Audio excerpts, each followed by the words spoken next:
people are so stupid, man. Like, okay, they're gonna try to maintain their image or their reputation to some degree.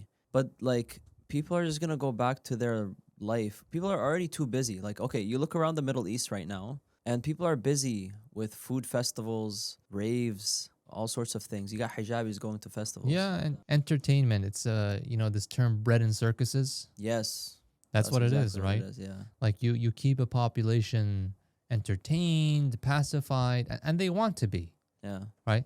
They don't want to think about these big questions. They don't want to worry about their responsibility. Everybody has a story for why they're not responsible for what's happening to the Palestinians. Everybody has a story for why they shouldn't let the misery that's going on make them miserable. Yani, this is a very Western concept of like, if you can't do something about something evil happening, then why let it bother you, right? I see that. It's kind of true. But like, If you can't do anything about it, why let it bother you? for real, it's gonna ruin your mental. Yeah, it's gonna give you a bunch of anguish, and you're not gonna be able to do anything about it, right? Yeah. But what does the Prophet sallallahu alaihi wasallam say? Like, Sallallahu okay, if you cannot change a thing with your hands, then change it with your tongue. If you cannot change it with your tongue, at least feel bad about it. Yeah. At least get bothered about it. But we feel bad. Everyone feels bad. But my point is this Western notion of like, if you can't change a thing, then don't let it bog you down. Don't let it worry you. Don't let it anguish you. Yeah. The Islamic behavior is the exact opposite. The Islamic behavior says if you can't change something or you can't do anything about it, at least You should be irritated. You feel should be bad like, about it. Yeah, yeah, yeah. At least get mad about it. At least let it bother you in your day. Let it ruin your day. Yeah. At least. That's like the least you can do. Why? Like, it's not just for being a martyr, right? The reason why we're instructed to think like this is because you might not know what to do about it right now, but you might know what to do about it tomorrow. And if it's not on your mind, you're not going to figure out what to do about it. You're not going to be thinking about solutions. You're not going to be looking for solutions. You're not going to be working with the right people. You're not going to be, you're just going to become an autopilot mode in the dunya, Oh, yeah. circuses, entertainment, raves, whatever it is. Yeah. Your Burger King, your McDonald's, whatever, your job. It becomes a life of pleasure and feeling good, just about feeling good. Yeah. Right. Yeah. And all of that is, I just understand that that's accumulating on a ledger that's going to be balanced on the day of judgment. Yeah, subhanAllah, may Allah protect us. Ameen. I mean, so, we're talking about many things, talking about caring for Palestine, talking about the lack of care and the apathy, the responsibility, but where is the practical solution? Because I do understand people. I'm not going to ruin my mental health if I can't fix things. And yes, you mentioned a hadith that we do have to hate it. We do hate it. And you have to speak. We do speak. But like the overload of information, and I've mentioned this before, the overload of information desensitizes us and we become it starts to affect our mental health because like we're seeing it every day.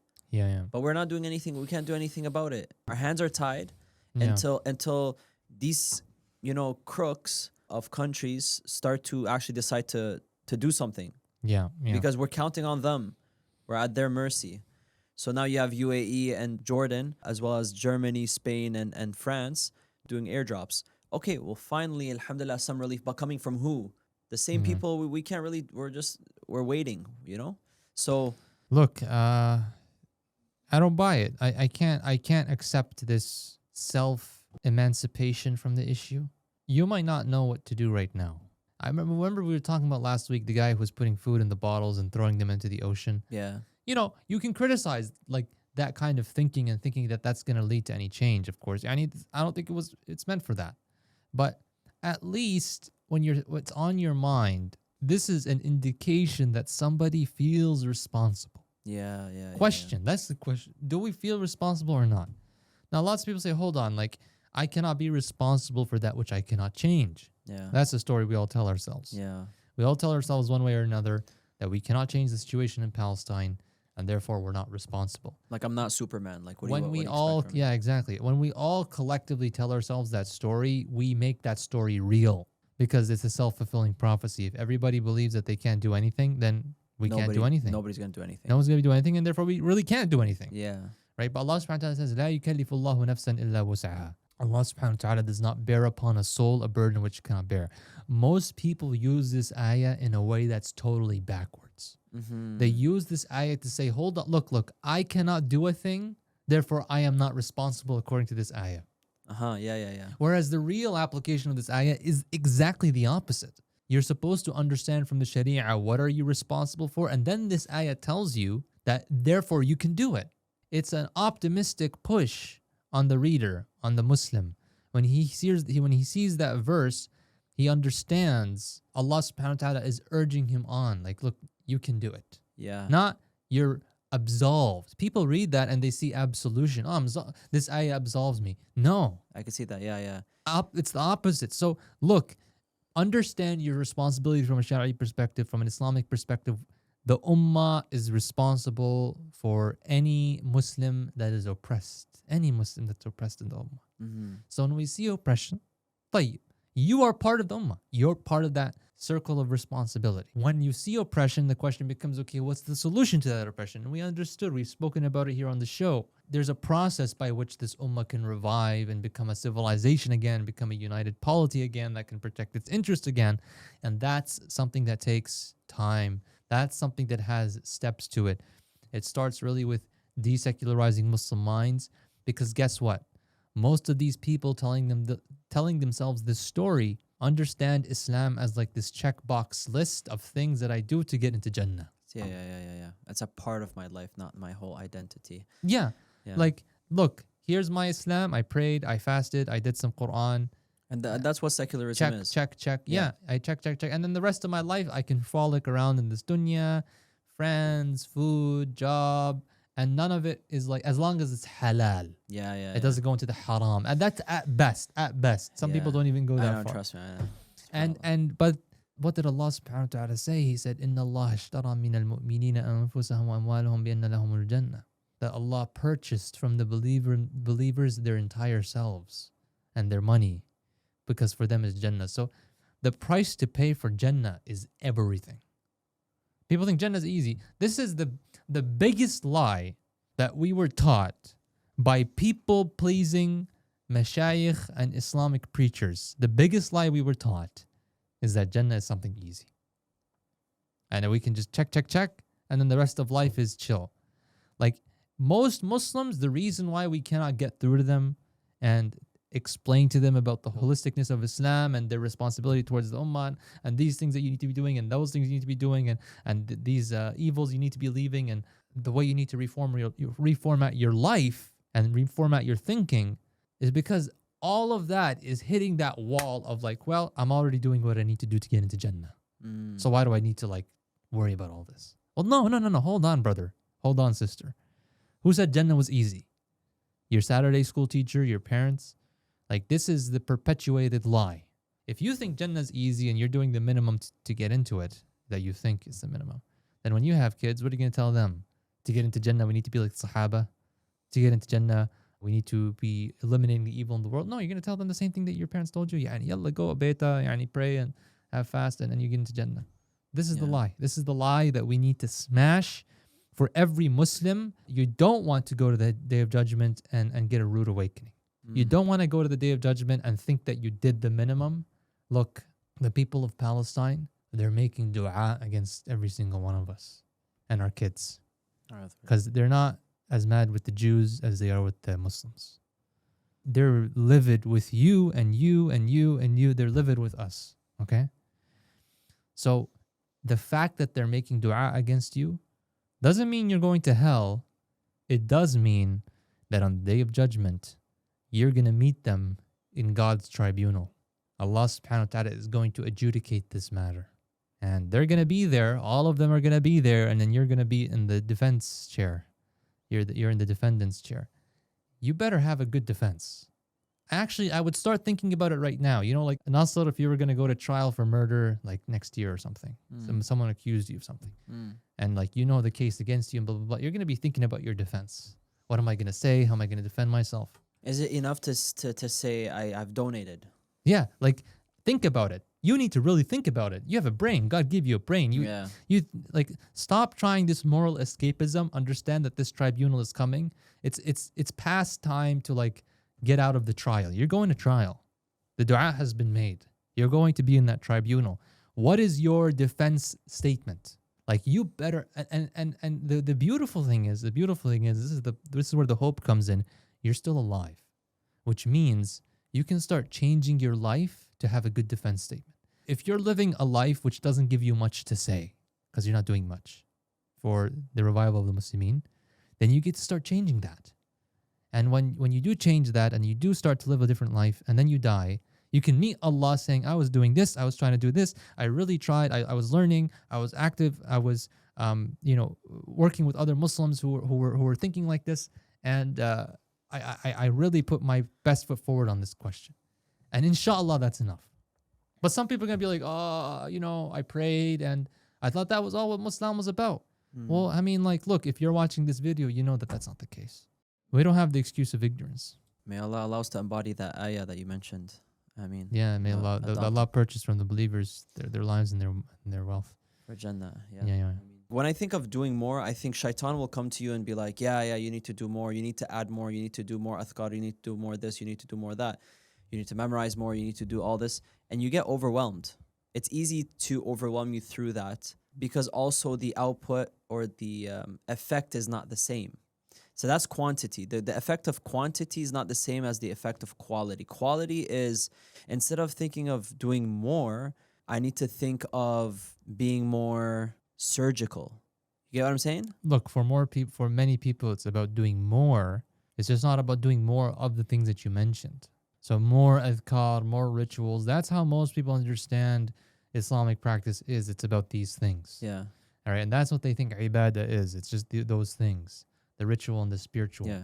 You do need to be doing more. You do need to be giving more hours in your day. Absolutely. Yeah. But to those things which you haven't usually understood and conceived of Islam as having to do with, which is organizing, which is doing al-amr bil-ma'ruf wal-nahy 'anil munkar, like speaking truth to power, getting yourself in a position in the world where you're able to actually affect change, right? Working with like-minded people to do so, right? That's doing way more. I mean, you are right. There are people who are hard workers. They might be spending every hour in the masjid, spending lots of time reading Quran and stuff like that. And your message to them is like, you need to think more strategically about your time. Yes? Yeah. And sure. First of all, I don't think most people are like even giving enough time yet for them to think about, well, let me not change the amount of time I give, but let me become more strategic with it. Even though that's always a good question to ask. And the second thing is that is it a matter of being more surgical, or is it a matter of being more comprehensive in terms of how we understand our Islamic practice, right? Well, the comprehensiveness is being surgical. Surgical, I mean, like, first of all, understanding the issue. Yeah. Understanding the root cause. Yeah.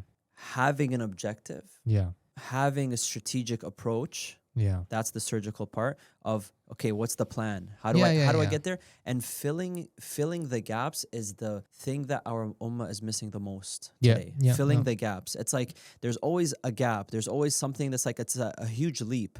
Oh, if we do this, then the ummah, then Allah will take care of the rest. Yeah. You know, and we spoke about this a little bit before, but it's just like we need to stop thinking or not putting thought into it. A lot of people, they're like, a lot of people are like, let me just memorize as much as I can. Type, okay, how did that connect to the objective? Yeah, exactly. That's what being strategic is about. I think the word strategic is the operative word. But when you're speaking about sacrifice, the most critical concept is like there's something you like. It's maybe your time spent with convenience. It's maybe like your position in society. It's your friend group. It's that girl that you want to impress. There's lots of things that we value more than our devotion to Allah subhanahu wa ta'ala.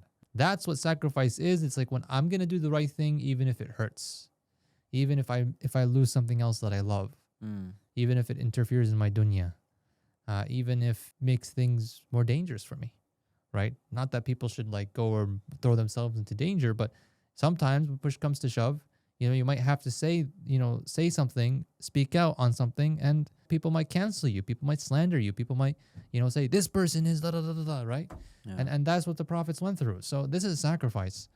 And definitely like the question of being more surgical and strategic, strategic is the next level of understanding. So sacrifice is like being able to let go of things that you love for the sake of Allah. Strategic is doing so in a way that links up with the objective. Yeah. Surgical is about, there are lots of people in da'wah who aren't spending their time wisely. Like they're doing low output activities. Those are the people who need to become, they might be being strategic in the sense that their activities are somehow linked to the objective. They need to be more surgical. They need to be more, use their time better. So I hope that some of this discussion has, I know we cannot in one podcast give somebody full guidance to understanding what to do with their lives and understanding how to, incorporate their lives and their religiosity with Islamic practice. But like, what we can promise to do is hopefully over episode, bring you closer and closer to the understanding. But really, if you're serious about understanding this, if you're serious about like reshaping your life and your priorities to serve Allah, then you need the Muslim Blueprint program. So I would recommend everybody, maybe somebody can put a link in the bio. This is a program that's taught by the i3 Institute. We're i3 Cafe. So the i3 Institute's MBP program teaches you the foundations for what you need to think and act as a Muslim today.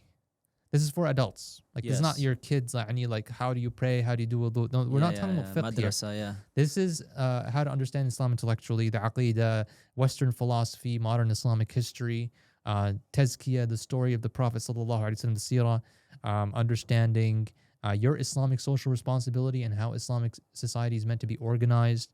Big questions we go into. Yeah. And it's meant to be comprehensive in the sense that you come out of this with the tools to live a life that is fully for the sake of Allah. Love it.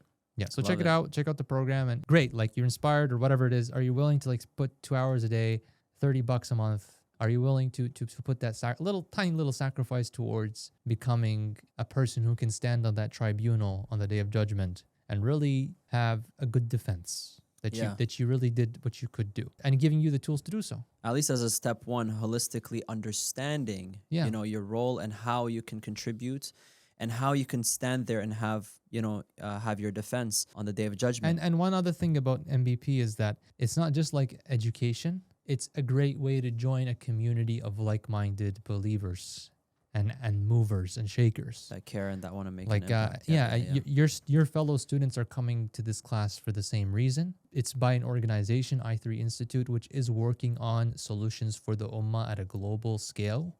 Like, we're not just some community blah blah blah. We have community blah blah blah, but that community blah blah blah is for connection to the global mission. Right, so you're going to be working with movement leaders. You're going to be taught by them, right? Like, even the teachers of the MBP program are the leaders of the institute, the i3 Institute. Sheikh Usta, Sheikh Ahmed Jameel, myself. So you're not just learning Islam from us, we're getting acquainted with each other so that we can work together.